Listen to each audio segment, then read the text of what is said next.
උතුම් වූ ධර්මදේශනය ප්‍රඥා නාලිකාව තුළින් විකාශය කිරීමට ප්‍රචාරය කිරීමට ධර්මදානය සිදු කිරීම සඳහා පන්නිපිටියේ පදිංචි විශේෂඥ වෛද්‍ය යුවලක් විසින් මෙම උතුම් වූ ධර්මදේශනය සඳහා සැදැහැති දායකත්වය දරා තිබෙනවා. උතුම් වූ ධර්මදානයන්ගෙන් ජනිත වන්නා වූ මහා පුණ්‍ය ශක්තියෙන් සසර දුක් නිමා කර මේ ගෞතම බුද්ධ ශාසනයේදීම නිවන් දැකීමට වෙරදරන සියල්ලන් මහට ධර්මදේශනයෙන් ජනිත වන්නා වූ කුසල ශක්තිය හේතු උපනිශ්‍රය වේවා කියා බලාපොරොත්තු වෙනවා. එසේම වේවා කියා ආශිර්වාද කරනවා. නමෝ තස්ස භගවතෝ අරහතෝ සම්මා සම්බුද්දස්ස නමෝ තස්ස භගවතෝ අරහතෝ සම්මා සම්බුද්දස්ස නමෝ තස්ස භගවතෝ අරහතෝ සම්මා සම්බුද්දස්ස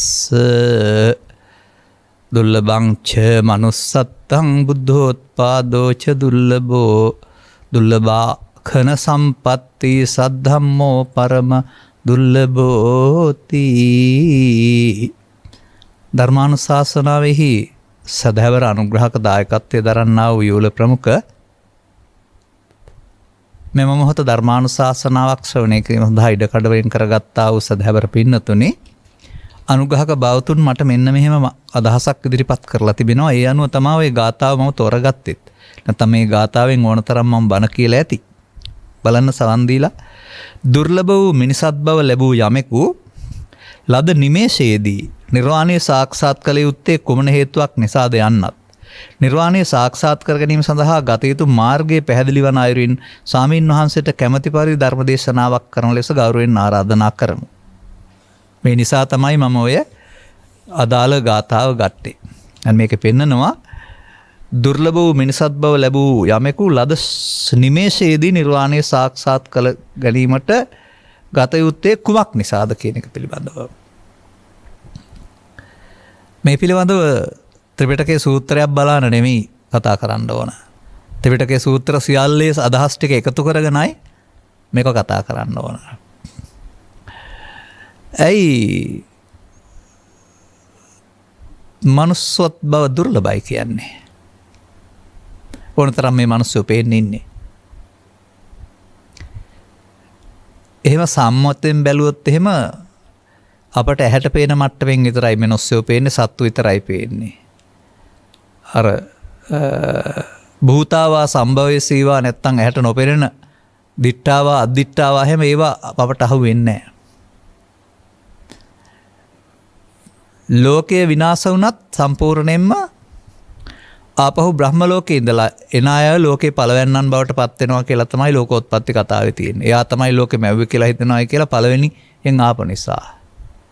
ඒ කියන්නේ මේ ලෝකේ විනාශ වුණාට මිනිස් වර්ගයා දිව ලෝකෙ එතනින් ඉවර නැහැ. මින් එහාට පරලෝකීය අපාගත දෙවියන් අතර බ්‍රහ්මයින් අතර ඉන්න ඔක්කොම මේ ලෝකේ විනාශයේදී විනාශ වෙන්නේ නැහැ. මේ ලෝකේ කියන්නේ පෘථිවිය කියන එකනේ.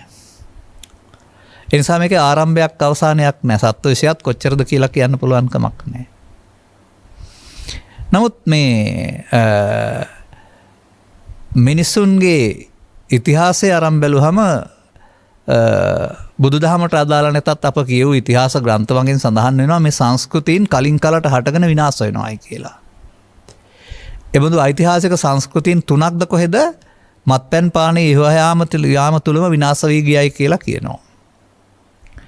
ඒ වගේ දුරාචාරයේ රජ වුණොත් මේ සංස්කෘතියත් විනාශ වෙන එක තමයි වෙන්නේ. එතනින් ඉවර වෙන්නේ නැහැ. උනාට ආපහු දියුන වෙනවා. එබැවින් මේ මනුස්ස ප්‍රතිලාභය සෙතු සත්තුන් හා සංසන්දනය කිරීමේදී මධ්‍යම දානෙන් මධ්‍යම සීලයේ පිනේ විපාකයක් වශයෙන් ලැබෙන දෙයක් වශයෙන් තමයි පැහැදිලි කරන්නේ. පවේ විපාකයේ අපාගත වීම සහ පිනේ විපාකයේ දෙවියන් අතර සහ ධාන විපාකයේ බඹලෝ යාම වශයෙන්. පින්පව් කියන දාන සීල කියන කාරණා දෙක මධ්‍යම සහ උපරිම මට්ටම අඩුවෙන් සහ මධ්‍යම ප්‍රමාණයෙන් කිරීම තුළ මිනිසුන් අතරට එන්න වාසනාව ලැබෙනවායි කියලා පෙන්වලා තිබෙනවා. එහෙම මිනිස්සු සංඛ්‍යාව කෝටි 2000ද කොහෙද මේ ලෝකේ. නමුත් ඔවුන් ඔක්කොම මරණින් එහා පැත්තට සදාකාලික ස්වර්ගය හරි නිරය හරි මරණම උපදින්නේ නැහැ හරි පුනරුත්පත්තියක් හරි ලබන්න මිත්‍යා දෘෂ්ටි කරගහගෙන ඉන්නවා. පුනර්භවය නම් වූ කර්ම විපාක වශයෙන් නැවතීමක් සිදු වෙන බව ඒක ආගමකවත් උගන්වන්නේ නැහැ. එතකොට ඒ මිනිසාට බුදුවරු කරන කර්තව්‍යයක් තියෙනවා. ඒ යුගයේ අවශ්‍යතාවයක් තමයි බුදුවරු ඉටු කරන්නේ. ඒකට කියනවා තථාගතෝ භික්ඛවේ අරහං සම්මා සම්බුද්දස්ස අනුප්පන්නස්ස මග්ගස්ස උපාදීති කියලා. බුදුවරු ඒ යුගයට නොඋපන් මග නොතිබුණා මගක් උපදවලා දෙනවා. ඒ අපාය යන දිව්‍ය ලෝක යන බ්‍රහ්ම ලෝක යන මග නෙමෙයි නිවන් මග. නිවන් මග වසර 2700කට පෙර ಭಾರತයේ උත්පත්තිය ලැබුවා බුදුන් වහන්සේ මගින්. අනේක විද චින්තකයන් මැද ඒ දෘෂ්ටි 62ම අයින් කරමින් ඊට වඩා ඉහළින් තිබුණා වූ දෘෂ්ටියක් වෙනුවට මේ සැනසෙන මග හෙළි කළා. ඒක කෙනෙකුගේ උත්සාහයක් වශයෙන් උනාට මම දකින්නේ මිනිස් වර්ගයා දිනු කරගත්ත ප්‍රඥාවක පරිණාමයේ උපරිමයයි කියලා. අනිත් අය 6 දෙනෙකුත් බුදුරු ගැන කියාගත්තා. මතත් 62ක් තිබුණා. නමුත් ඒකකින්වත් සතරේ පෙර පැත්තට හෝ අග පැත්තට ඇලුණ ඇරුණාම නිදහසක් තිබුණේ නැහැ. මේ නිසා වෙනත් ආගම් වල යම් යම් නම් වලින් සඳහන් කරන ගැලුවම් කරුව හෝ තවත් කරුණු කියනවට වඩා මිනිසෙක් මේ උපරිමයට පත්වීම කියන එක තමයි මේ අවබෝධයට පත්වීම කියලා කියන්නේ බුද්ධෝත්පාදය. ඒකට බුද්ධෝත්පාදය කියලා කියන්නේ අර වැසුණු සදහම් මග විවර වී පවතින කාලය. එතකොට අර කන සූත්‍රයේ අක්කන සූත්‍රයේ සඳහන් වෙලා තිබෙන්නේ කොතරම් මිනිසුන් වශයෙන් ඉපදිලා හිටියත් මිනිස් මනුසත් බව ලැබ සදහම් හමු විය යුතුයි කියලානේ. අබුද්ධෝත්පාදයක මිනිසුන් ඉපදුනායි කියලා සදහම් හමු වෙන්නේ නැහැ. එතකොට සදහම් නැති රටක ඉපදුනායි කියලා හමු වෙන්නේ නැහැ. ඒ වගේම අංග විකල මන්දබුද්ධික ගඳගොළු බිහිරි වෙලා හමු වෙලා වැඩකුත් නැහැ. പ്രേත ලෝකේ හමු වෙලා වැඩකුත් නැහැ. අසඤ්ඤ තලවල හමු වෙලා වැඩකුත් නැහැ. එහෙම පෙන්නනවානේ. සාධක එකතු වීමක් නෙමෙයි පෙන්වන්නේ. එතකොට අපි එහෙමනම් වසර 2700ක් ඉක්මවා ගිය කාල තුල බානක පරම්පරාව විසින් කටපාඩමින් රැකගෙන ආවා වූ සහ අනතුරු ග්‍රන්ථකරණයෙන් පොත් ගුල් වශයෙන් පොත් පරිස්සම් කළා වූ වාචික පෙළ දහමක් නැති වුණත් පෙළ දහමක් ත්‍රිපිටකයේ තියෙනවා අපිට. එතකොට ඒකේ සිංහල පැහැදිලි කිරීමේ අවුල් තිබුණාට නැත්නම් තේරුම් ගැනීමේ අවුල් තිබුණාට මේක හොයාගන්න පුළුවන් කෙනෙකුට හොයාගන්න පුළුවන්. එහෙම හොයාගන්න අය පිළිබඳ විමුක්තායතන සූත්‍රය සඳහන් කරනවා. කොතරම් රහතුන්ගෙන් හිස්සුණත් ආපහු පහළ වෙන්න බැරිකමක් නැහැ කියන එක විමුක්තායතන සූත්‍රයේ පැහැදිලි කරනවා.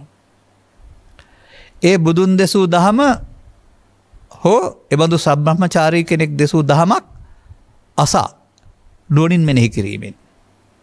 එහෙනම් අපිට මේ පෙළ දහම් කියවලා බලලා නුවණින් මෙනෙහි කරපුවාම වැරදි අනිත්‍ය වෙනට හරි අනිත්‍ය, වැරදි පංච උපාදානස්කන්ධය හරි පංච උපාදානස්කන්ධය, වැරදි ප්‍රමාද වෙනට වැරදි අප්‍රමාද වෙන නිවැරදි අප්‍රමාදය මේවා හොයා ගන්න පුළුවන්. පළවෙනි ක්‍රමයේ කතා කරන්නේ අහන්න ගිහින්. දෙවෙනි ක්‍රමයේ කතා කරන්නේ අහන්න ඕන නෑ. දෙසන්න ගියාපුවාම දේශනා ප්‍රඥාව වැඩෙනවා ටික ටික. දැන් අපි මේ බණ කියන්නේ එක අවුරුද්දක් නෙවෙයිනේ. අවුරුදු 40ක් ඉවර කරලා බණ කියන්නේ. එතකොට අපිට ආරම්භයේ අපි ධර්ම දේශනා කරපු ආකාරයත් අද බැලුවොත් එහෙම කොතරම් දේශනීය ප්‍රඥාවක් කරුණු පැහැදිලි කිරීමක් ගැඹුරට අපි යනවද කියලා. අන්න ඒක ඕන කෙනෙකුට හොයනවා නම් සිද්ධ වෙනවා. දෙවෙනි මාර්ගය ඒක තමයි දේශනා කරන්න යාමෙන් ගැඹුරට යන්න වෙනවා. එතකොට අත්පටිසංවේදී ධම්මපටිසංවේදී කියලා කියනවා. අර්ථයේ විශේෂයෙන් ධර්මයේ විශේෂයෙන් දැනගන්න හම්බ වෙනවා. එහෙම නැත්නම් තවත් ක්‍රමයකුත් තියෙනවා. අද ඔය පිරිත් කියනවා කියන අර්ථයෙන් සඳහන් වෙන එක එදා සඳහන් කරලා තිබෙන්නේ සජ්ජායනය. සෙත්පතා පිරිත් කියව නෙමෙයි ධර්ම කරුණු සජ්ජායනා කරනකොට ඒ භාෂාව ඔස්සේ ඒකේ අර්ථ ගැඹුරට තේරෙන්න ගන්නවා. ඒකතලිනුත් ධර්මයේ මතුවෙන්න පුළුවන් කියලා තියෙනවා. එහෙමත් නැත්නම් ධර්ම කරුණක් සම්බන්ධයෙන් අනුවිචක්කණය, අනුවිචාරණය, මනසානුපෙක්කණය කියලා වචන තුනක් තියෙනවා. නැවත නැවත හිතලා කල්පනා කරලා බලමු. අපි කර දෙයක් තමයි ඒක. ඔය අද අපි ඉදිරිපත් කරන අදහස් මේ සූත්‍ර දේශනා සම්බන්ධයෙන් කවුරුවත් කියලා දීපුවා නෙවෙයි තියෙන්නේ. ඔය දෙසන්න ගිහින්, කියවන්න ගිහින්, අනුවිතර්කණය කරන්න ගිහින් තේරුම් ගත්ත දේවල්. තවත් ක්‍රමයක් තියෙනවා. වැරදි සමාධියක් උපදවාගෙන ඉන්නහාට දියුණු වෙන්නේ නැත්තේ ඇයි කියලා හොයන්න ගියොත් කෙලස් ටික එහෙමම තියෙනවා, මගපලත් නැහැ. ඒක ඒ වැරදි සමාධියෙන් එහා පැත්තටත් කරුණු හොයාගෙන හරි පැත්තේ සමාධියට ගිහින් මතුවෙන්න ඉඩ තියෙනවායි කියලා. එනිසා අපි ඇත්ත කියලා පිළිගත්තොත් මලියුද යුගයේදී රහතුන්ගෙන් හිස්සුණයි කියලා ආපහු දියුණු වෙන භික්ෂු පරම්පරාවේ භික්ෂුණී පරම්පරාවේ ප්‍රතිඵලයක් වශයෙන් මේ මාර්ග පහෙන් එකකින් සද්ධර්මයේ එළියට ආ හැකි. ඒ පිළිබඳ කිසිදු ආකාරයක චකිතකින් සැකයකින් නෙමෙයි මම කතා කරන්නේ. අන්න එතකොට බුද්ධෝත්පාදයක් තුළ සදහම් යට වෙන්න පුළුවන් කාලයක් තියෙනවා නමුත් මතු වෙනවා. භාවිතා නොකිරීම තුළින් පොතේ ඉතුරු වෙලා භාවිතයෙන් අයින් වෙනවා. එතකොට කියනවා තථාගතප්ප විදස ධම්ම විනයස්ස භික්කවේ විවටෝ විරෝචති කියලා. බබලන්නේ විවෘත වුණොත් වැසුනොත් බබලන්නේ නැහැ. ඉතින් සියවස් ගණනාවක් තිස්සේ ඔය පෘතුගීසි ලන්දේසි ඉංග්‍රීසීන්ගේ සටන් නිසා ස්වාමින් වහන්සේලාට ඕවර් කරන්න ඉඩ නැති වුණා තරඟකාරීත්වය නැත්තම් නොසලකා හැරීම තුළ පටිච්චන්න වෙන්නේ නැති. නමුත් සංඝරාජනාහිමියන්ගෙන් ආරම්භ වුණා වූ පරපුර උපසම්පදා 3ක් 4ක් ඔස්සේ නිකාය කොටස් ගණනාවක් ඔස්සේ බුද්ධිමතුන් පහළ වෙනවා එහාට එහාට. ඒක පරිණාමීය අවශ්‍යතාවයක්. කෙනෙක් හොයා ගැනීම වෙනුවට සත්‍ය අර බුදුන් වහන්සේ හොයාගත්ත දේ මතුවීමයි වෙන්නේ. 아무තෙන් හොයා ගන්නව නෙවෙයි. අන්න එතකොට අන්න එහෙම සත්‍ය මතුවෙන යුගයකදී ශන සම්පත්තිය කියන්නේ මොකක්ද කියලා තේරුම් ගන්න වෙනවා. ඒ ශන සම්පත්ති ලාභියාට තමයි මග ගන්න පුළුවන් පාර හම්බ වුණොත්.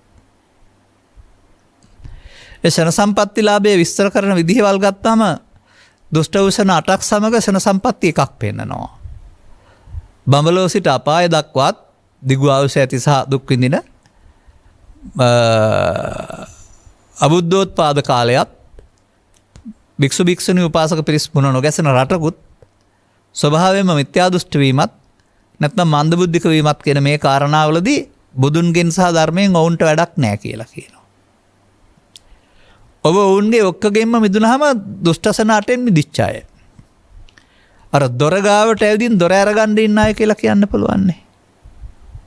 නමුත් සෙන සම්පත්තිය විග්‍රහ කරන විදිහේ තියෙන ඌනතාවයක්. මේ ඇස්කම් නාස දිවකය අඩුවක් නැතුව තියෙන එක කියලා කියනවා මට ඇහිලා තියෙනවා කලක් තිස්සේ. ගැමුරෙන් හිතන්න ලෝකේ ඉන්න ඔක්කොටම ඇස්කම් නාස දිවකය අඩුව නැතුව තියෙනවානේ. ඔය අපි ළඟ ඉන්න සත්තුන්ටත් තියෙනවානේ. නෑ. ඒ නිසා ඉන්ද්‍රිය අවෙක්කල්්‍යතාවය කියන එක විතරක් නෙමෙයි. තව දෙයක් තියෙනවා. මේ ෂණ කියන සූත්‍රයේ සඳහන් වෙනවා. ඔබට ඉඩ ලැබූ විට මේ කටයුත්ත කරන්න පුළුවන් ශනේ ලැබිලා තියෙනවායි කියලා. ඒක දෙපැත්තේ පෙන්නනවා ශනේ නැති අයගේ කණ්ඩායම් දෙකක්. ශනේ කියන්නේ තත්පරේ නෙමෙයි අවශ්‍ය විට මේ කටයුත්ත කරගන්න පුළුවන් ප්‍රඥාව තියෙන මිනිසා. ඒක පෙන්නනවා සලායතන නිරේ කියන වචනයක් තුළින් පවෙන් අපායගේ පුද්ගලයා. ඔහුට ශන සම්පත්තිය නෑ. මොකද දුකම විඳිනව ඇරුණාම දුක තේරෙන්නෙත් නෑ, ගැලවෙන්න තේරෙන්නෙත් නෑ. ඒක පෙන්නනවා සලායතන කියලා ස්වර්ගයක්. ආයතන 6න් සැප විඳින දෙවියන් අතර ලෝකේ. ඔවුන්ට දුක තේරෙන්නේ නැහැ, සැප විතරමයි තියෙන ජීවිතාවසානයේ දක්වාම. එතකොට දුක හේතුව දකින්න බෑ. ඒ නිසා අපායත් දුෂ්ටක්ෂණයක්, දිව්‍ය ලෝකයක් දුෂ්ටක්ෂණයක් වශයෙන් තමයි මම තීරණය කරන්නේ මේ ස්කන සූත්‍රය අනුව.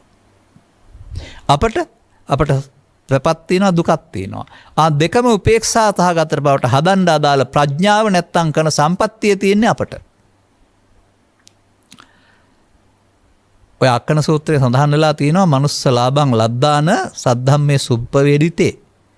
ඒ කණං නාදිගච්ඡanti අතිනාමෙන්ති තේ කණං කියලා. මනුස්ස ප්‍රතිලාභය ලැබ මනාකොට දෙසූ සදහම් හමු වුණාම ඒ අවස්ථාව ප්‍රයෝජන ගන්න ඕන අවස්ථාව නොසලකා හැරියොත් ඔය ශනේ ඉක්මවා යනවා. ශනේ ඉක්මවා ගියොත් දුෂ්ටක්ෂණ 8ට අහු වෙනවා. ලෝකයා කල්පනා කරපදි බ්‍රහ්ම ලෝකයකින් හරි දිව්‍ය ලෝකයකින් හරි සසරෙන් මිදෙන්න තියෙනවා කියලා විශ්වාස කරන්න නම් එපා. කවුරු හරි හදපු බොරු. කන සම්පත්තිය තියෙන්නේ බුද්ධෝත්පාදයක මිනිසාට. මේ දෙපැත්ත උපේක්ෂාවට හදන්න පුළුවන්, තේරුම් ගන්න පුළුවන් මිනිසාට. දෙවියන්ට තේරුම් ගන්න ඕනේ නැහැ සැප තියෙන නිසා, අපාගත සත්වයාට දුක නිසා තේරෙන්නේ නැහැ. මේක තේරුම් ගන්නත් ඕනනේ. පාරම කියන්නේ දුක දැකලා හේතුව දැකලා නැතිව තන මාර්ගය. එතන දුක හේතුව දකින්න පුළුවන් වෙන්න ඕනනේ. දුක හේතුව පේන්නේ නැහැ නේ දෙවියන්ට. ඒගොල්ලෝ හිතන් ඉන්නේ සක්කායෙන් මිදලා නිවන් සැප ලබනවායි කියලා. බ්‍රහ්මයෝ ගැන කවර කතාවද? මෙන්න මේ ඉදිරිපත් කරපු කාරණානුව ගත් කල අපි මිනිසුන් අතර සුපිරි මිනිසුන් වෙලා. එහෙම නැත්නම් මේ සසරින් ගැලවෙන දොරටුවට වඩා සමීප අය බවට පත් වෙලා. ඒකට තේරුම් ගන්න ඕනේ නම් මේ සසර ගමන නිවා කරන්නට අවශ්‍ය දොරටු විවෘත කරන්න පුළුවන් බුද්ධෝත්පාදයේ සදහම් හමු වෙන ෂණ සම්පත්ති ලාභීන්ට පමණයි. අනිත් අයට දොරටුව වැහුණ එකක් ඇතුලේ ඇවිදින්න තියෙන්නේ. සසරෙන් එළියට යන දොරටුවට නෑ. සසරේ ඇවිදින්න පුළුවන් පව් කරමින් පින් කරමින් ධානය වඩමින් සසර නැමැති කූඩුවේ සංසාර චක්‍රය.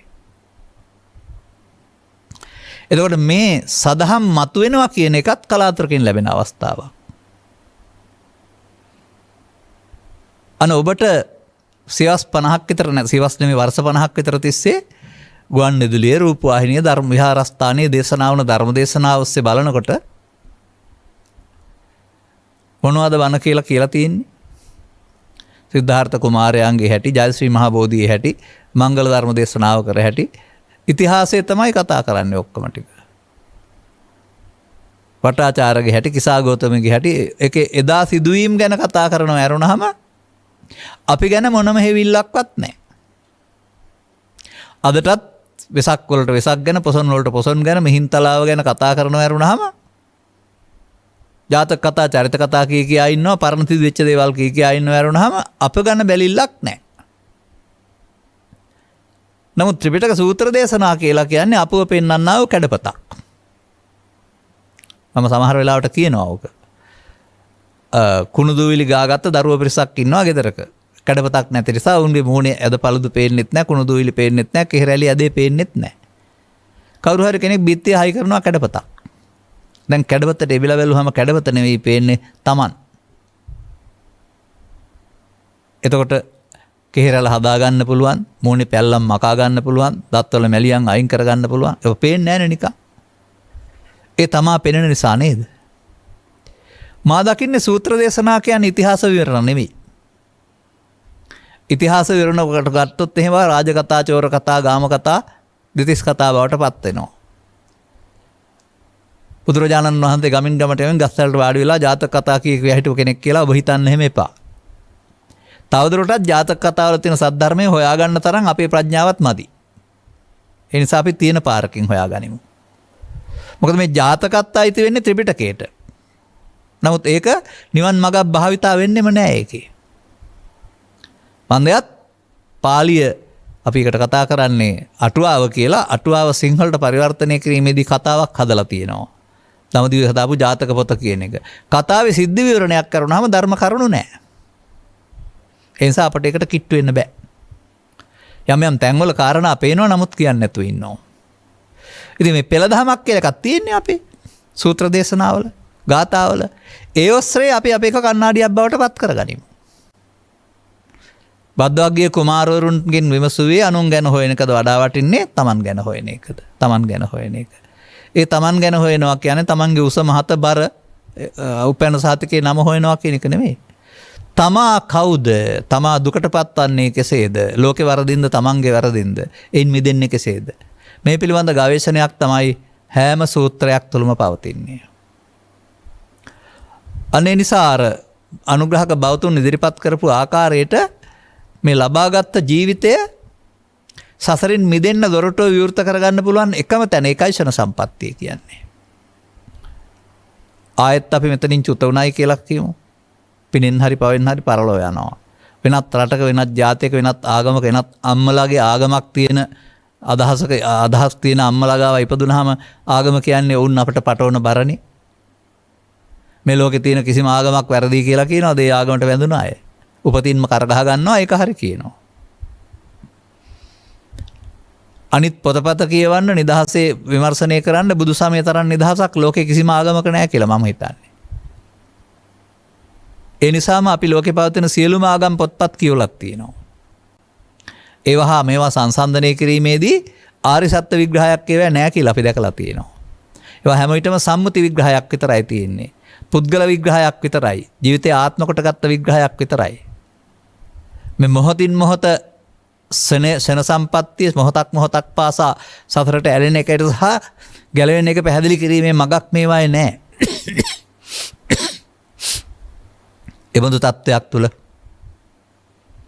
අපට මේ සදහම් හමුවීම කියන එක මූලික අත්‍යවශ්‍ය කරුණක්. අනිත් එක තමයි මේ සඳහා අවශ්‍ය සාධක කීපයක් තියෙනවා. මෑතදී ධර්මදේශනාක විග්‍රහ කළ බැවින් විස්තර ඉදිරිපත් කරන්නේ නැහැ. මේ සසර ඇවිදීම සැපයි කියන එක වෙනුවට අනාගත බුදුන් දකින්න යන එක සැපයි කියන වෙනුවට ලබාගත් ජීවිතයේ සෙන සම්පත්තිය අගේ පැහැදිලි කරමින් සදහම් පැහැදිලි කරන අයගේ ඇසුර හෙවත් කල්යාණ මිත්‍ර සේවනය. හොඳ යාළුවන්ගේ ඇසුර කියලා නිකන් කියන්න එපා සමාජයේ කියන මට්ටමට. මොකද ඔය අංගුත්තර නිකාය ඒකක නිපාතේ කල්යාණ මිත්‍ර වග්ගයේ තියෙන අර්ථය ගත්තාම ඒ අදහස් මට පිළිගන්න බෑ. නාහං භික්ඛවේ අඤ්ඤං ඒක ධම්ම අපි සමනපස්සාමි එන අනුප්පන්නං වා කුසල ධම්මා uppajjanti uppannං වා කුසල ධම්මා පරියායන්ති යත ඉදම් භික්ඛවේ කල්යාණ මිත්‍රතා. මම බුදු ඇසින්වත් දකින්නේ උපන්න කුසල් දුර වෙන නූපන් කුසල් උපදින. හෙවත් ලෝභ දේශ මොහ සේවන සහ මාර්ගඵල ලැබෙන ඔය කියන්නේ. කල්යාණ මිත්‍ර සේවනයේ තරම්. ගමේ ගොඩේ මිනිස්සෙක් අතමාරුවක් දීපුවාම ගෙදර බලාගත්තාම දොර වහලා ගියාපුවාම සතුන්ට කැම දීපුවාම කල්යාණ මිත්‍රයෙක් කියලා කිව්වට කමක් නැහැ සම්මුතියේ. නමුත් මේ පෙන්වන්නේ බුද්ධ ආදී මහෝත්තම කල්යාණ මිත්‍ර සේවනය. දුකින් මිදෙන මගම පැහැදිලි කරලා දෙන අයගේ ඇසුර.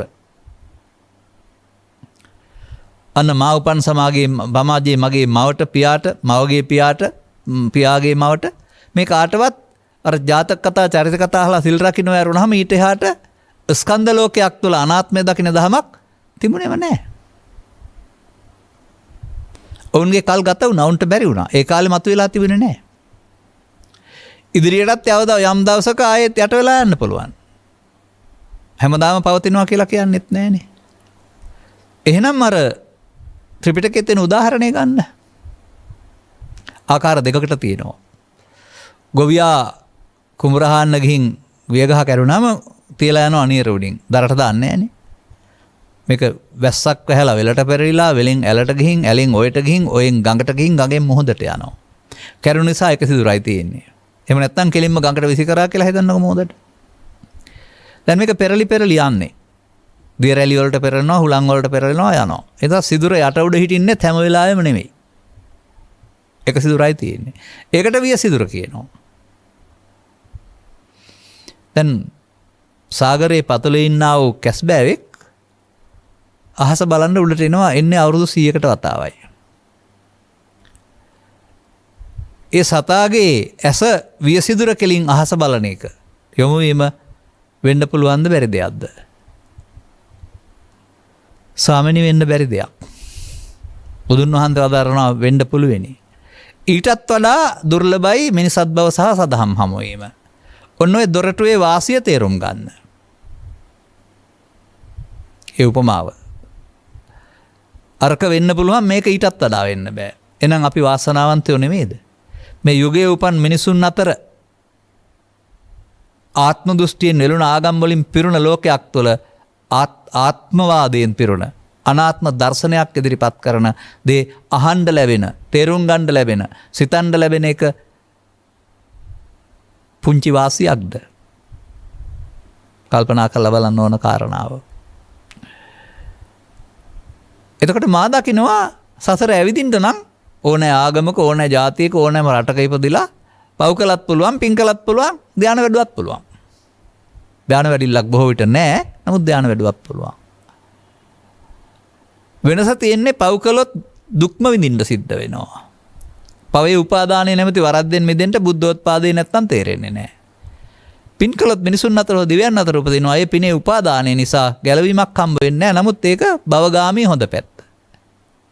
කෙලෙස් යටපත් කරලා ධානය ලැබුවොත් මාර්ගඵල වලින් තොරව ලැබෙනවා ලෞකික ධානය. එතකොට රූපී අරූපී බඹතල. මේ භව ගමන. බුදුන් වහන්සේ පහළ වෙනකොට පව්පින් කළාය ධානය වැඩු භාවනා කළාය සේරම මොකද කරලා තියෙන්නේ? පව ඔස්සේ පින ඔස්සේ භාවනා ඔස්සේ. භව ගමනක් විතරනේ හදලා තියෙන්නේ. කවුරු හරි අත උස්සලා කියන්නකො එක්කෙනෙක්වත් මගපලලාභින් හිටියද කියලා බුදුන් වහන්සේ පහළ වෙනකොට. පළවෙනි මගපලලාභියා බුදුන් වහන්සේ. මම ඒක පෙන්වන්නේ මේ ආගම් මතවල පවතින දුර්වලකම දෘෂ්ටිවාදී බව පෙන්වන්නට. මාර්ගය යනුවෙන් ගත්තට අරගෙන තියෙන්නේ කුම්මග්ග සේවනය.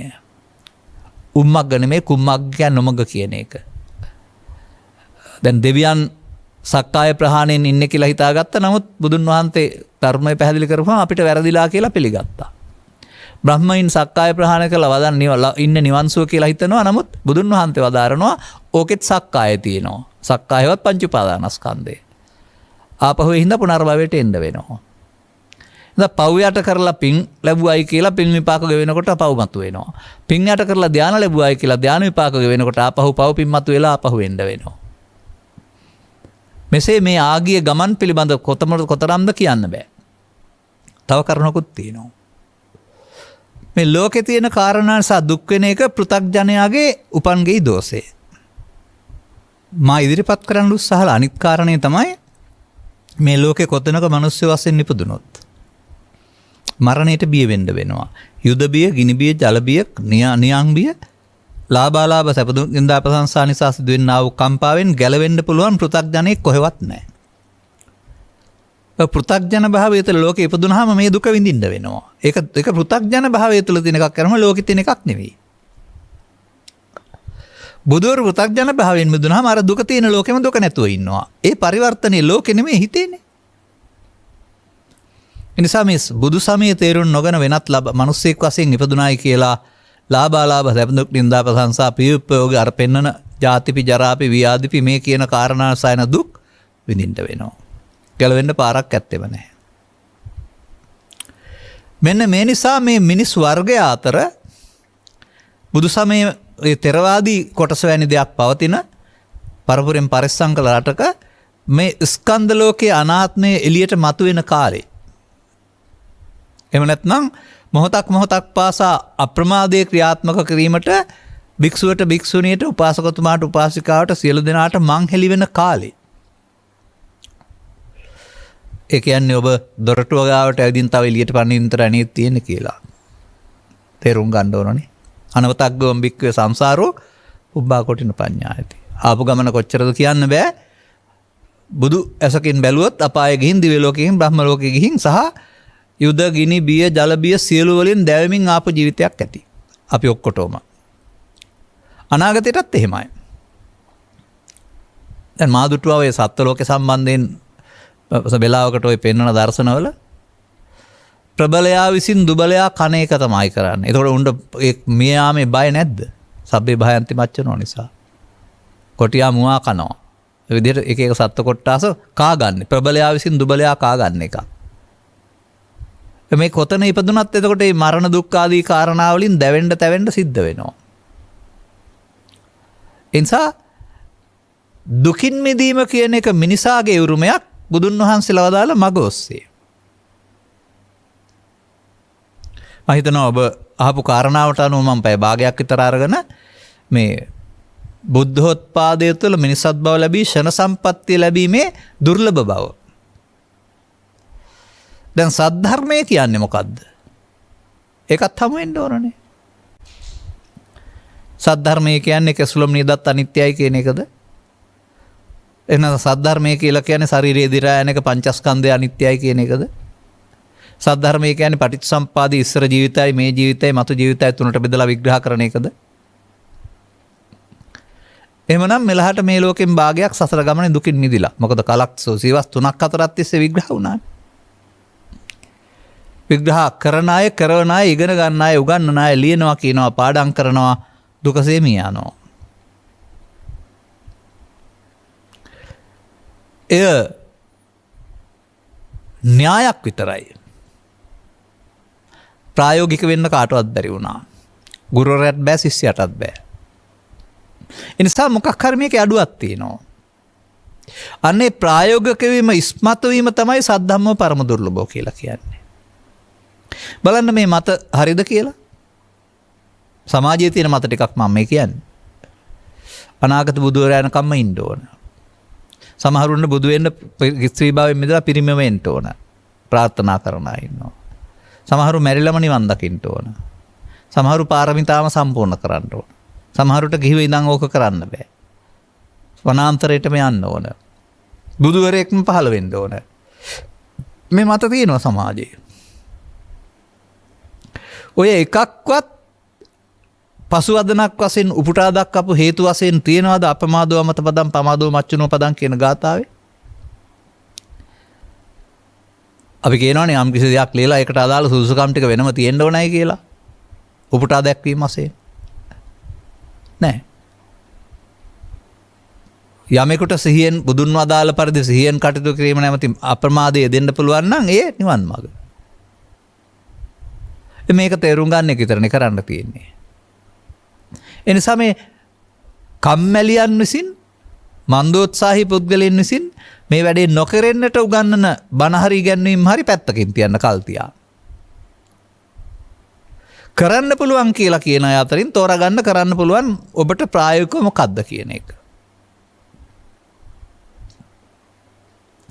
ඒක ගැනත් මම මෙහෙම කියන්නම්. දැන් ඔය පවතින රටාව අනුව ඔක්කොම උපකල්පනය කරනවා මේකට වෙනම වැඩක් ඕනේ. වෙනම ජීවිතයක් ඕන.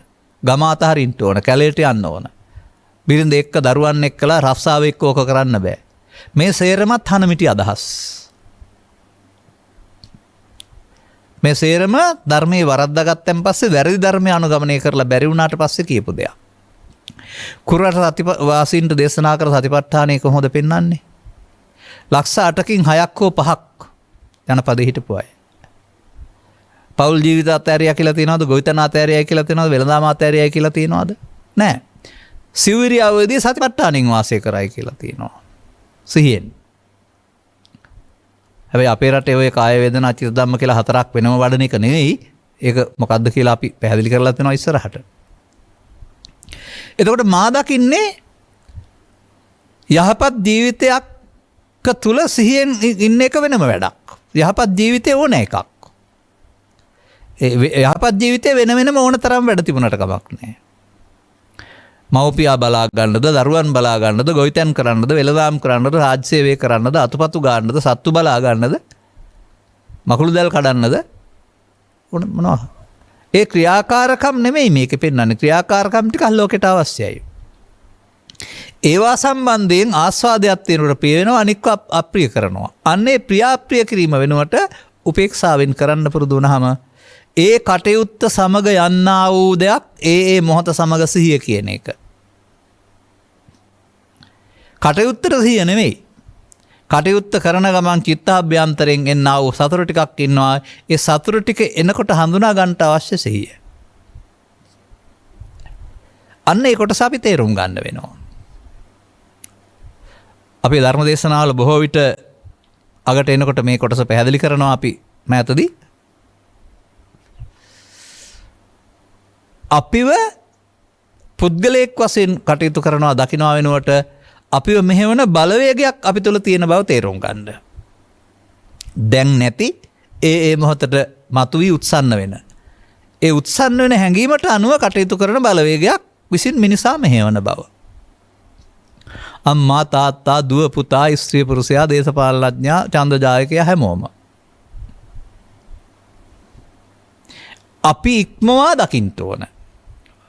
මම යනවා මම එනවා මම කනවා කියලා දකින්නට එහා ගිය දැක්මත් දකින්න වෙනවා. ඒකට අපි ගන්නවා චිත්තේන නියති ලෝකෝ කියන එක. මේ ලෝකේ කයෙන් ගෙනියන්නේ නැහැ සිත විසින් ගෙනියන්නේ කියලා. සිතේ හදාගන්න ලෝකයේ විසින් මරණයෙන් එහා පැත්තට කය අතෑරුණාට අපායටත් දිව්‍ය ලෝකෙටත් බ්‍රහ්ම ලෝකෙටත් ගෙනියන්නේ සිත විසින් කියන එක. කායික වාචික මානසික සකල විද ක්‍රියාවන්ගේම මූලිකත්වයේ සිත දරන බව. ඒ සිත යම් යම් අවස්ථාවලදී බලපෑම් තුනකට යටත්ව කටයුතු කරන බව. ඒක අපි තුලින් ඉගෙන ගන්න ඕන. අන්න ඒකයි අර මේ ඉතිහාසය ඉගෙන ගත්තට හෝ ලුම්බිනි සල්ලු වෙන කෙනෙක් ඉගෙන ගත්තට ඕක තේරෙන්නේ නැහැ කියලා කියන්නේ. මේ ළඟදී ඔය මේ 70 ගණන් වල වගේ පෙම්වතියක් රංගෙට දුන්නේ නැහැ කියලා මේ ගුවන් යානයකට ගොඩලා බැටරි කාලක් පිටේ බැඳගෙන ගුවන් යානක් පැහැරගත්ත කතාවක් තියෙනවා. ඉතාලි ගුවන් යානයක් අලිතාලියා කියලා. සේපාලේක නායක කතාව කියලා. එතකොට මුළු ගුවන් යානවම රියදුරා සමග අත්අඩංගුවට ගත්ත නැත්නම් ප්‍රාණාපකරුවන් බවට පත් කරගත්තා මරණයි කියලා. දැන් ඉතින් බොරුවට පිස්තෝලයක් තිබිලා තියෙන්නේ. තුවක් තිබිලත් නැහැ බෝම්බයක්. නමුත් බැටරි කැල් ටිකක් කොන්ද තිබිලා තියෙනවා. දැන් ඒකට බය වෙලා මැරෙයි කියලා බය අවදාළ තැනට ගුවන් යාන අරන් ගියානේ. අන්නේ එහෙම යටත් වෙනවට කියනවා ප්‍රාණාපකරුවන් කියලා. ඒ වගේ මේ බෞද්ධයා නැත්තම් මිනිස්සයා ඉගෙන ගන්න ඕනේ Taman ප්‍රාණායාමකරුවන් 3 දෙනෙක් යටතේ ජීවත් වෙන අසරණෙක් කියලා. ඔකොතරම් ලොකුකම් කතා කළත් අපේ හිත ඇතුලේ ඉන්නා වූ බලවේග 3ක් අපි පාලනය කරනවා. ඒ තමයි ප්‍රාණායාමකරු 3 දෙනා. මෙන්න මේ ප්‍රාණායාමකරුවන්ට යටත් වෙන ජීවිතය තමයි දුක්සහගත තියෙන්නේ. මේ ප්‍රාණායාමකරුවන් 3 දෙනාගෙන් නිදහස් වෙන එක ජීවිතය තුළ කරන්න ඕන එකක් වශයෙන් තමයි බුදු සමය පෙන්වන්නේ. ඔළුව ඇතුලේ පුද්ගලයෝ 3 දෙනෙක් ඉන්නවා කියලා නෙමෙයි මේ කියන්න හදන්නේ. ළමා කාලයේ පටන් ටික සිතට එකතු කර ගැනීම බලවත් වෙන්නා වූ සිතට එන අදහසට කියනවා විතර්කය කියලා. ඒ මොහොතේ හිතට එන අදහස. අදහස් 3ක් බුදුන් වහන්සේ වදාරනවා. කාම විතර්කය, ව්‍යාපාද විතර්කය, හිංසා විතර්කය. දැන් මේක අහනවානේ මග මොකක්ද කියලා. දැන් ලැබී තියෙන කාලයට අනුව මගක් මේක පැහැදිලි කරන්න හදන්නේ. එතකොට ලදරු කාලයේ සිට මහලු කාලය දක්වා විදශේෂ්ත්‍ර ජීවත් වෙමින් හරිහම්බ කරන්න යන පෘථග්ජන පුද්ගලයා ලෝකෙත් සමග ඇලෙමින් ගැටෙමින් මේ ත්‍රිවිධ විතර්කය බලවත් කරනවා.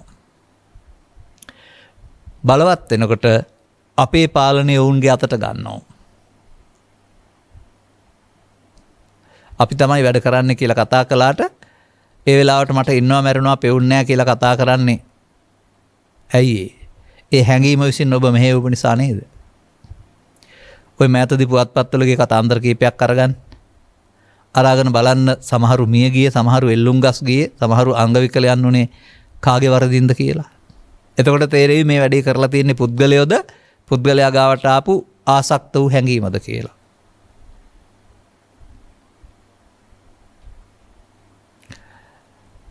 වයසට නොගැලපෙන විවාහයක් කරගත්තා වූ මුදලාලි කෙනෙක් බිරිඳ සමග ගැටුම් මැදගෙන බිරිඳ වෙඩි තබා මරා දානවා. මුදලාලි සමග ගැටුම් මරගත්තා වූ පාරිභෝගිකෙක් මුදලාලිට කොටන්න ඇවිදින් ගෙදර කඩේ ඉන්න අයගෙන් මැරුම් කනවා.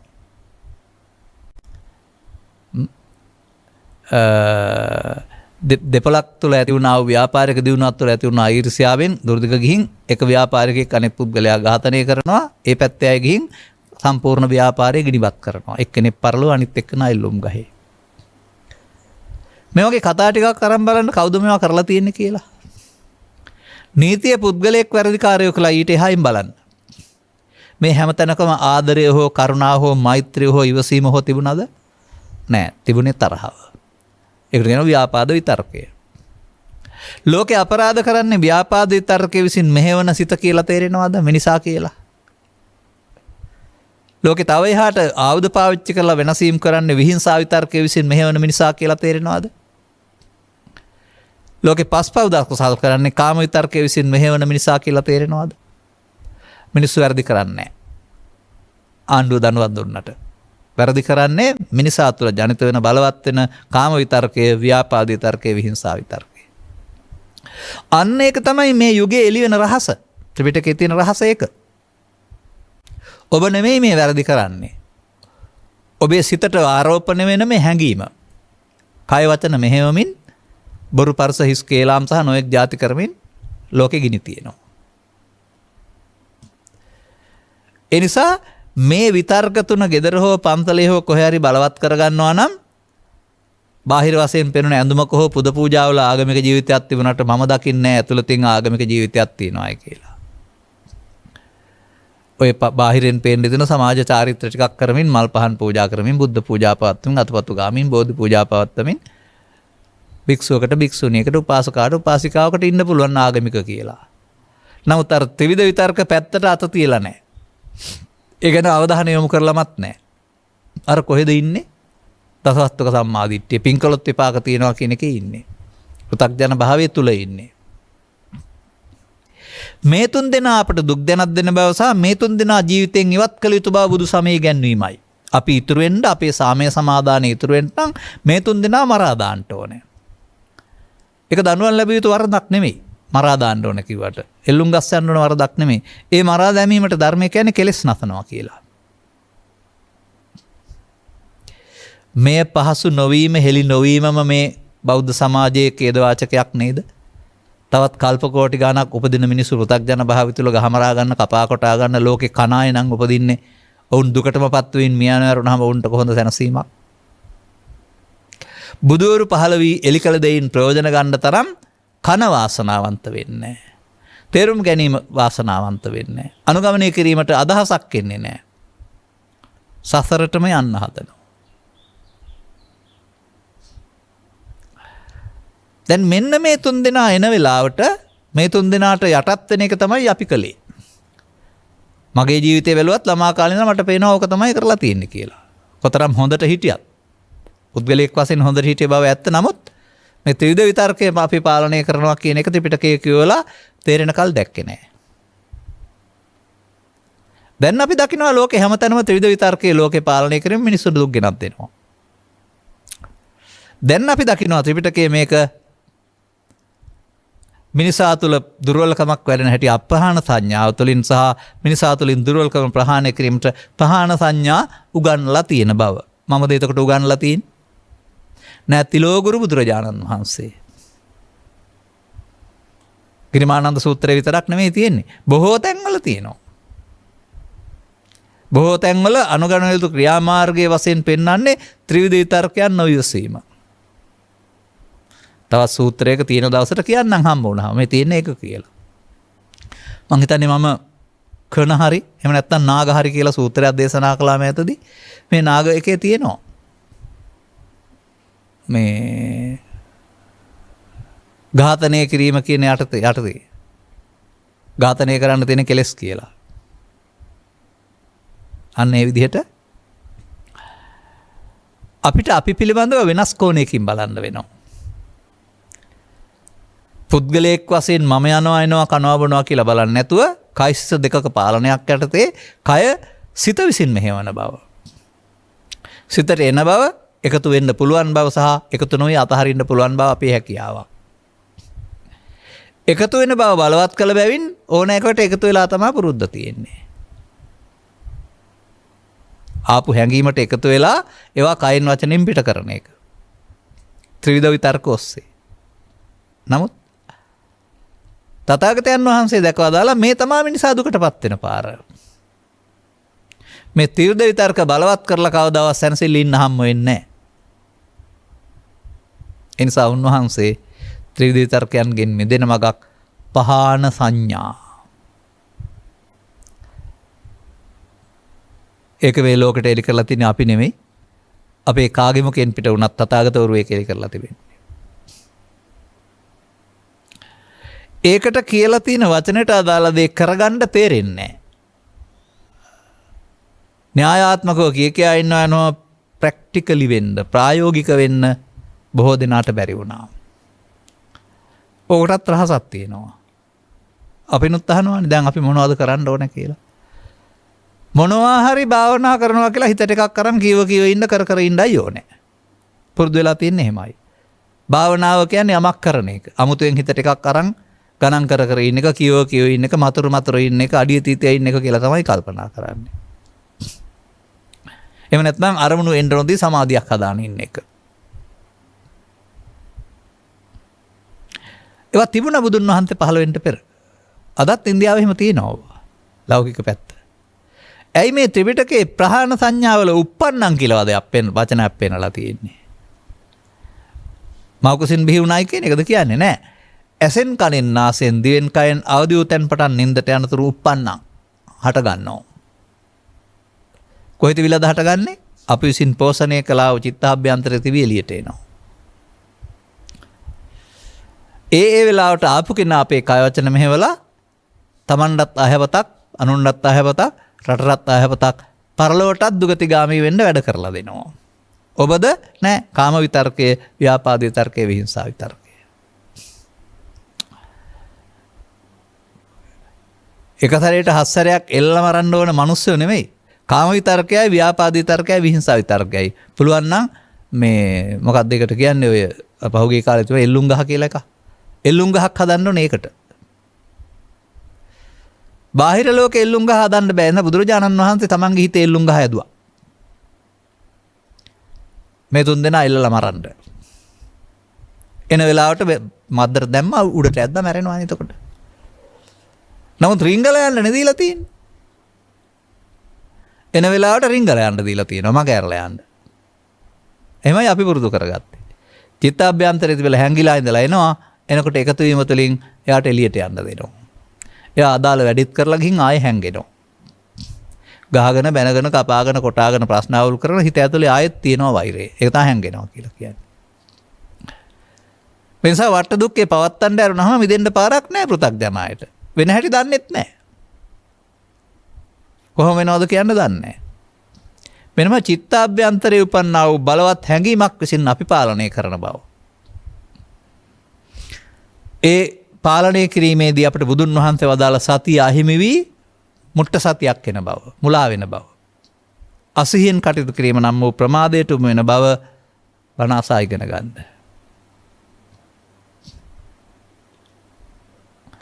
අනතුරු මේ තුන් දෙනා ඔබට උපදින්නේ කොහෙන්ද කියලා ඉගෙන ගන්න. මට නම් බණ කියන්න ගියාම, දායකොත් එක්කලා කටයුතු කරන්න ගියාම, දරුවොත් එක්කලා කටයුතු කරන්න ගියාම දහම් පාසල වගේ සුරතල් සතුත් එක්කලා කටයුතු කරන්න ගියාම. ඒ මගේ ලෝකේනේ. රියදුරෙකුට නම් ඒක නෙමෙයි මහමග වාහන ධාවනය කරන්න ගියාපුවාම. අනික හිතුවක්කාර රියදුරෝ, ත්‍රිවිල් රියදුරෝ, මොටර් සයිකල් කර්මවල විට්ටු දාන්නකොට තමයි යාගේ විතර්ක උපදින්නේ. කොන්දස්තර මහත්තයාට නම් බස් එකට ගොඩ වෙනවා කියන දේ අහන්න නැතුවම, මුඛාවරණ පළඳින්න නැතුවම, ටිකට් ගන්න නැතුවම. ගුරුවරයාට නම් ළමයි අභ්‍යාස කරන්න නැතුවම කියන දේ අහන්න නැතුවම. ආයතන ප්‍රධානියාට නම් සේවකයෝ උදේට දවල් වෙලා එනකොට කල්තියා හොරෙන් පැනලා යනකොට අදාළ වැඩ ටික කරන්න නැතුවම. තව අන්න එහෙම තම තමන්ට අදාළ ශේෂ්ත්‍ර තේරුම් ගන්න. මේක සාමාන්‍යයෙන් ගමේ කෙනෙක් යකා එනවා කියලා. ඔබේ යකා හැංගිලා ඉඳලා එළියට එන්නේ කොයි වෙලාවටද? තොණ්ඩුව දාන්න ඕනේ එළියට ආපුවම ඉන්න තැනට තොණ්ඩුව ගෙනියන්න බෑ. මෙන්න මෙයා හඳුනා ගන්න සහ මෙයාට එකතු නොවෙන්න සිහිය. ඔන්න බුදුදහමේ සිහිය. සිහිය යනු මේකට එකතු වීම වළක්වන බලවේගයයි. අකුසලයෙන් වෙන්වීමනේ කුසල් කියන්නේ. සති කියන්නේ කුසල චෛතසිකයක් නේ. මේ පෘථග්ජන සමාජයේ කවදාවත් බුදුන් වහන්සේ වදාළ සතිය වඩලා නැහැ. ත්‍රිවිධ විතර්කයකට එකතු වෙන එකමයි කරලා තියෙන්නේ. වෙන මොකද්ද සතියක් වඩලා තියෙනවා? එක එක්කෙනා වරද්දලා දීපු. නෑ. එහෙම 아무තු එකක් නෙමෙයි මේක. මේ තුන්දෙනා අදාළ ඇහෙන් කලින් නාසයෙන් ගැටෙන කාරණයකදී එළියට පනිනවා. එළියට පැනනහම ඔබ එකතු වෙලා කය වචන පරස වචනයට නපුරු කම් වලට ගහමරා ගැනීම වලට මෙහෙवला ලොකු අවුලක් කරගන්නවා. පස්සේ කියයි මට ඉන්නවා මරනවා පේන්න මොන වුණාද දන්නේ නැහැ. ඒක තමයි මාරාවේශය කියන්නේ. ඒක තමයි ත්‍රිවිධර්කයට එකතු වීම කියලා කියන්නේ. ඒක තමයි සිහිය නැතිවීම කියලා කියන්නේ. දැන් බලන්නකෝ සියලුම අවුල් ඕවා නෙමෙයිද කියලා. සුන්දරත්වයෙන් විවාහයකට වෙන සැමියා සහ බිරිඳ ඈත් වෙන්නේ මොකක් නිසාද? ත්‍රිවිධ විතර්ක නිසා. එකපත් පතේ කාලා එක ඇඳේ නිදා ගන්න සහෝදරයෝ ලොකු වෙනකොට ඈත් වෙන්නේ මොකක් නිසාද? ත්‍රිවිධ විතර්කයේ බලවත් වීම නිසා. එක දේශපාලන පක්ෂයේ ජයග්‍රහණයෙන් පත් වෙන අය ඊට පස්සේ මොකක් නිසා ඈත් වෙන්නේ? ත්‍රිවිධ විතර්කයේ නිසා. කොතන බැලුවත් මේ ත්‍රිවිධ විතර්කයේ මිනිසා ભેද බින්න කරනවා. සමාජය දුකටපත් කරනවා. එබැවින් ඒ අයගේ සිත් වලින් පන්නා දැමීමේ වගකීම බුදුන් වහන්සේ තනියෙන් පවරනවා එක එක්කෙනාට. උන්වහන්සේ මනා පරිේශනයක් පවත්වලා හංගලා තියෙන එක මොකුත් කරන්න බෑ කියලා කියනවා. ඒක තණ්හා අනුසය කියලා කියනවා. චිත්ත අභ්‍යන්තරය. එතෙන්ද මොකුත් කරන්න බෑ. නමුත් එතන තියෙනකොට වී ඇටේ අටුවේ තිබුණට පැලවෙන්නේ නැහැ. වතුර වැටුනහම හීතල වැටුනහම පැලවෙනවා වගේ අදාළ කරුණු යෙදෙනකොට එනවා. බීජෙන් පැලේ හැටගනී. අන්නේ වර්තමාන මොහොතට එන මොහොත තමයි වර්තමානයේ ඇසෙන් කනෙන් නාසයෙන් දිවෙන් කයෙන් ඔබට ගහමරා ගන්න, කපා කොටා ගන්න, පලි ගන්න, එකට එක කරන්න හිතෙනවා කියන්නේ ওই ත්‍රිවිධ විතර්කයේ බලවත් වීම. දැන් ඔබ නැමැති සංසොන් මිනිසාද එතන ඉන්නේ? සිල්වත් ගුණවත් මාතෘත්වයේ පීතෘත්වයේ දරන සත්පුරුෂයාද එතන ඉන්නේ? නැහැ. එයා මොහොතකට ඉවත් වෙනවා. ඒකයි මම කියන්නේ ඔබේ කය වචන ප්‍රාණායාමකරුවට යටත් වෙනවායි කියලා. දැන් ප්‍රාණායාමකරුවා ඕට වෙන දේ කරලා හැංගෙනවා ගිහිල්ලා. ඔබ පස්සේ විඳවනවා ඒකට. අතපය නැතුව, ඔළුව නැතුව, තුවාල නැතුව, එල්ලුම් ගස් ගිහින්, පරලොව ගිහින් කරන්නේ ත්‍රිවිධ විතර්කයේ විඳවන්නේ ඔබ. තේරෙනවද? දැන් හරි. දැන් ළමා කාලේ පටන් මහලු වයසට යනතුරු පුද්ගලයෙක් මේකට එකතු වෙමින් බලවත් කරගන්නකොට එන්න එන්න ජීවිතයේ දුක් වැඩි වෙනවා. ඒ නිසාම මේ තුන් දෙනාට බුදුහාමුදුරුවෝ අන්තරා මලා අන්තරා තපත්තා අන්තරා අමිත්තා අන්තරා වදකා අන්තරා පච්චත්තිකා කියලා. ඔය පෙන්නන්නෙම හතුරු කියන එක ඔය ඔක්කොගෙම. ඇතුලේ සිතෙහි ඉන්න කියලා පෙන්නනවා. සිතෙහි ඉන්න මොවුන් බැහැර කරන්න කියලා පෙන්නනවා. ලෝච යෝච ලෝභම් පහන්ත්වාන යෝච දෝසම් පහන්ත්වාන යෝච මෝහම් පහන්ත්වා ප්‍රහාණය කරලා. අන්න ප්‍රහාණය කරගන්න මාර්ගය තමයි බුදු සමය විදර්ශනා නැත්තම් භාවනාව. ප්‍රහාණය කරගන්න නම් හංගලා තියලා බෑ උපදින්න ඕනේ. වලක්වලා බෑ සමාධිගත වෙලා බෑ uppannං. යම් යම් හේතු කාරණා නිසා හටගත් මොහොතේදී. දැන් තේරෙනවද මේකට වෙලාවක් කලාවක් නැහැ වෘත්තියක් නැහැ කියලා? ජීවත් වෙන්න අවශ්‍ය සාධාරණ ඕනෑම ක්‍රියාමාර්ගයක ඉන්න. ජීවත් වෙන්න ඒක තහනම් කළා නැහැ බුදුහාමුදුරුවෝ. ඒකෙදීමයි එරෙහිව යාමේදී නොගැලපීමේදී මේ තුන් දෙනා එළියට එන්නේ. වෙන වෙනම. දැන් ඔබ කරපු වැඩේ බුදුන් වහන්සේ පෙන්වා දාරනවා. මොකද්ද? පිළිගත්තා.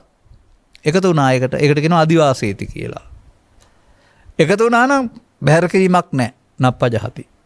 එකතු වුණා නම් වීරියෙන් හික්මීමක් නැහැ. න විනෝදේති. එකතු වුණා නම් අවසන් කිරීමක් නැහැ. එකතු වුණා නම් යලිත් හට ගන්න නැති විදිහට නිමා කිරීමක් නැහැ. යලිත් හට ගන්න ඉතුරු කරලම අවසන් වෙනවා. දැනගත්තේ නැති වුණාට පෘථග්ජනයා පුද්ගලයා තුළ කාම විතර්ක, ව්‍යාපාද විතර්ක, විහිංසා විතර්ක කියන එකේ අපහාන සංඥාව බලවත්. කරමින් ඉන්නේ ඒක. අන්නේ වැරද්ද තේරුම් ගන්න. බනහලා. දැන් අපහාන සංඥාව වෙනකොට පහාන සංඥා. අදිවාසේති වෙනකොට නාදිවාසේති, නප්පජහති වෙනකොට පජහති, නවිනෝදේති වෙනකොට විනෝදේති, නභ්‍යන්ති කරෝති වෙනකොට භ්‍යන්ති කරෝති, න අනභවං ගමති වෙනකොට අනභවං ගමේති. ඔන්න පාර. ඒවා හටගත් විට මෙයාට එකතු වෙලා ලෝකෙට අපරාධ කරනවද තමන් සතර හදා ගන්නවද? මේක පරණ හදාගත්ත මෝඩකමක් මේ හිතට ඇවිදින් මට වද දෙන්නයි හදන්නේ, තොලොංජි කරගන්නයි තියෙන්නේ එළියට. තොලොංජි වෙලා ඵලයන් කියලා කියන සාමාන්‍යයෙන් ඔය. බැහැර කරන්න. පජහති කියන්නේ ඒකනේ. අන්න ඒක සිහිය විසින් කරන දෙයක්. එකතු වෙන්නේ නැතුව අතහැරීමේදී යන්න යන්නේ. මේ සඳහා බුදුන් වහන්සේ වදාළ න්‍යායක් පාවිච්චි කරන්න පුළුවන්.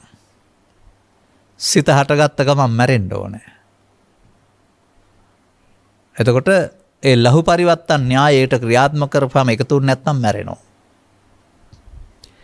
නමුත් ඒකට අර එක නැවකින් ගොඩ වහිනකොට තව එකට ගොඩ වෙන්න ළඟට තට්ටුවක් කිට්ටු කරාම ඒකට ගොඩ වෙනවා වගේ අපි මේ උපන් එකෙන් ඊළඟ චිත්ත විදියට ගොඩ වෙනවා. ඒක තමයි එකතු වීම කියලා කියන්නේ. පවත්වනවා. අරක වෙනයි පැවැත්වීම තවත් කාරණයක් වර්තමානයේ. එහෙනම් එන එක නවත්තන්න බෑ. එන එක සහ පැවැත්වීම සහ එන එක සහ නැවැත්වීම දෙකක්. එන එක සහ පැවැත්වීම ප්‍රමාදයයි. ඒකට එකතු වෙලා. එන එකට එකතු නොවීම බුදුන් වහන්සේ වදාළ අප්‍රමාදයයි. මට නම් ඉතින් තව අවුරුදු 50ක් ජීවත් වෙලා බණ කියන්න උනත් කියන්න තියන්නේ ඔක තමයි. 5ක් හරි 10ක් හරි 15ක් හරි. තව ඉතින් අපි දැක්ම ගැඹුරු වෙන්න පුළුවන්, වචන පැහැදිලි වෙන්න පුළුවන්, සරල වෙන්න පුළුවන් තව ටිකක්. මොකද වතර 7ක් 8ක් තිස්සේ මාධ්‍ය වලින් බණහන අපි මුලින් කිව්ව දේට වඩා අද සරලව කියනවා කියන්නේ අපේ හිතවතුන් අපට කියනවා. ඉතින් අපේ දේශනීය ප්‍රඥාව බලවත් වීම, අදාළ තැනට සියුම්ම දකින්න පුළුවන්කම. අනික අනුගමනය කරනකොට ප්‍රතිඵල ලැබෙනකොට මේකෙන් ප්‍රතිඵල තියෙන බව තේරෙනකොට බයක් නැහැනේ. අන්න ඒකයි මම අන්තිමට කියන්නේ සුනීතර සෝපාකට අනුගමනය කරන්න තිබුණ මේ සරල මාර්ගය මහාචාර්යවරුන් සඳහා පමණයි කියලා බෝඩ් ගහන්න යන්න එපා. පැවිද්දන් සඳහා පමණයි කියලා බෝඩ් ගහන්න යන්න එපා. පෘථග්ජනයින්ට නොවේ ආර්ය පුද්ගලයන් සඳහා පමණයි. ඒකට ස්ත්‍රී පුරුෂ ගෙහෙවිති ભેදයක් නැත. අදාළ තේරෙන්න ඕනේ. අනුගමනය යුතු ක්‍රියාමාර්ගය මේකේ අහලා තිබුණානේ නේ. දැන් ඉතින් අවදි වූ තැන් පටන් තමන්ගේ වෘත්තිය කරගෙන යනවා. සත්පුරුෂයෙක් විදිහට. සත්පුරුෂයා තිරිසනෙක් වෙනවා ඇතුළේ ඉඳලා මෙයා ඇවිදින්. අන්න දැන් ඇස් රතු වෙන එක, පරුස වචන මතක් වෙන එක, ඒක පරණ සතාගේ පාර. එයාට ඉඩ නොදෙන එක. එයාව පාලනය කරන්න තමා සිහිය ඕනේ. ආවා එකතු වුණා සිහි නැත්නම්. ආවා සිහිය තියෙනවා නම් මැද්දට පැන්නා එකතු වීමක් නැහැ කැඩුනා. සිහියෙන් කටයුතු කිරීමේ කියලා අප්‍රමාදයෙන් මේක වාරණය වෙන හැටි අත්හදා බලන්නකො 3-4 සැරයක් ඇත්තද කියලා. අනතුරුව එදිනදා ජීවිතයේ තමන්ට කැමති පරිදි ගත කරන ගමන් ඒ හැම මොහොතේදීම විදර්ශනා වඩන්න කර්මස්ථාන ඔබට හම්බ වෙයි. uppannam කාමිතක්කං uppannam ව්‍යාපාදිතක්කං uppannam විහිංසා විතක්කං යටතේදී. ඊට පස්සේ බොහොම සන්තෝෂයෙන් කරන්න පුළුවන් දෙයක් මේක. ඒ විතරක් නෙමෙයි හංගපු දේවල් එළියට එන එක කරදරයක් වෙන්නේ නැහැ. ඊට පස්සේ ඇවිදින්මනේ අයින් වෙන්න ඕනේ. එනවට කැමති. ඒකේ දුකක් තියෙනවා පොඩ්ඩක්. ඒක දරාන අයින් කරන්න වෙනවා. නමුත් අනිත් අය එනවට අකමැති ඒකේ දුකක් නිසා. ඒ මත්පැන් බීලා අමතක කරන්න, කැලේ ගිහින් අමතක කරන්න, ගෙදරින් ගිහින් අමතක කරන්න, රට ගිහින් අමතක කරන්න. ඔක එක ක්‍රම පාවිච්චි කරනවා. නමුත් චිත්තාභ්‍යන්තරයේ ඇතිතුරු යට කළාට බෑ කවදා හරි එනවා. මේ ටික හිස් කරනවටනේ පහන කියන්නේ. හිස් කරලා බලන්න තියනවද කියලා විවේකයක්, සනසිල්ලක්. හිස් වෙනකොට ලබති පීතිපාමොජ්ජම් ප්‍රීතිපමෝදයක් ලැබෙනවා. ඒකටයි නිවන කියන්නේ කියලා බුදුහාමුදුරුවෝ අදාරලා තියෙන්නේ ඔය. ඔබ විසින් වරද්දාගත් වැරදි පාරේ යන අතහැර දමා ඔබ නිවැරදි පාරක් අනුගමනය කළ යුතුයි. අන්න දැන් බලන්න මෙන්න මේක තේරෙනකොට මේ දෙපැත්ත බෙදන එක, ලාභාලාභ වශයෙන් බෙදන එක, බෙදන්න නැතුව උපේක්ෂා සහගත වෙන එක. ඇලීමෙන් ගැටීමෙන් තොරව දෙපැත්ත අතහරින එක තමයි ෂණ සම්පatti කියන්නේ. අර අපාගත සත්‍යයට එක කරන්න බෑ. දුක විතරයි. දෙවියන්ට එක කරන්න බෑ සැප විතරයි. අපට සැප දුක දෙකම එනවා. සැප දුක දෙකම අනාත්ම වෙන්න. ෂණයෙන් මැදට එන්න පුළුවන් උපේක්ෂා සහගත වෙන්න. බාර නොගැනීමෙන්. විතර්කණය නොකිරීමෙන්. මෙන්න මේක නැවත නැවත බලමින් වාසය කරනවාට කියන අනුපස්සී විහෙරති. නැවත නැවතත් බලමින් වාසය කරන්න වෙනවා එනකල්. තියෙනකල් බලන්න වෙනවා. අපට දවස් 7 සිට අවුරුදු 7ක් දක්වා කාලයක් බලන්න තමයි බුදුහාමුදුරුවෝ දීලා තියෙන්නේ. එදාට තෙරේවි කීනා ಜಾති වසුතම් බ්‍රහ්මචරියං කතං කරණීයං නාපරං ඉත්තත්තායති අබ්බඤ්ඤාසි කියලා. හිත ඇතුලේ තිබී හට ගැනීම ශයවිය කීනා ಜಾති. එබැවින් සිහියෙන් කටයුතු කොට බඹසර වැසීම අවසන් විය. උසිතං බඹසර වැස නිමා විය. කළ යුත්ත අවසානයේ කතං කරණීයං වෙනත් කළ යුතු දෙයක් නැත. ඒ තමයි අමා මහ නිවන. ඔය ත්‍රිපිටකවල අගට තියෙන්නේ සූත්‍රය ඕන තරම්. අදාළ කරුණු තේරුම් ගනිමින් අනුගාමී පතවලාට යන්නට මේ සටේ ඉන්න බහුතරයකට අනුග්‍රහක බෞතුන් නැතුරු බහුතරයකට නුවණස පෑදේවාය කියන සුභාශිංසනයේ ප්‍රාර්ථනා කරමින් මම ධර්මානුශාසනාව මෙතකින් අවසන් කරනු ලබනවා. මෙම උතුම් වූ ධර්මදේශනය සඳහා සැදැහි දායකත්වය දරනු ලබන්නේ පන්නිපිටියේ පදිංචි විශේෂඥ වෛද්‍යවලක් විසිනි. අරමුණ සසර දුක් නිමා කර මේ ගෞතම බුදු සාසනයේදීම නිවන් දැකීමට වෙරදරන සියල්ලන් හට ධර්මදේශනයෙන් ජනිත වන්නා වූ අවබෝධය කුසල ශක්තිය හේතුපනිශ්චය වේවා. අදාළ මඟ ගන්නට ලැබේවා. ඒ තුළින් නිවන සැනසෙන මං පෙත්විවර වේවා. අනුග්‍රහක බෞතුන් ඇතුළු ධර්මාශ්‍රය කළ හැම දිනාටම අපි මේ කතා කළා වූ ෂණ සම්පත්තිය අගේ, ඒ වගේම සසරින් මිදීමේ අවශ්‍යතාවය, ඒ වගේම ඒ සඳහා ත්‍රිවිධ විතර්කණයට එකතු නොවීමේ සතිය භාවිතා කිරීමේ පහසු මගක් තේරුම් අරගෙන අනුගාමී ප්‍රතිපදාවක් වලින් ඔබටත් සසරට යන මග වෙනුවට බුදුන් වෙත යන මග විවර කරගන්නට මෙම කරුණු පැහැදිලි කිරීම හේතු ආසනා වේවා යන්න මගේද ප්‍රාර්ථනයයි. සබ්බීතියෝ වජ්ජන්තු සබ්බ රෝගෝ විනස්සතු මාතේ බවත් අන්තරායෝ සුඛී දීඝායුකෝ බව හැම දිනාටම තෙරුවන් සරණයි. රාගක්ඛයෝ නිබ්බානං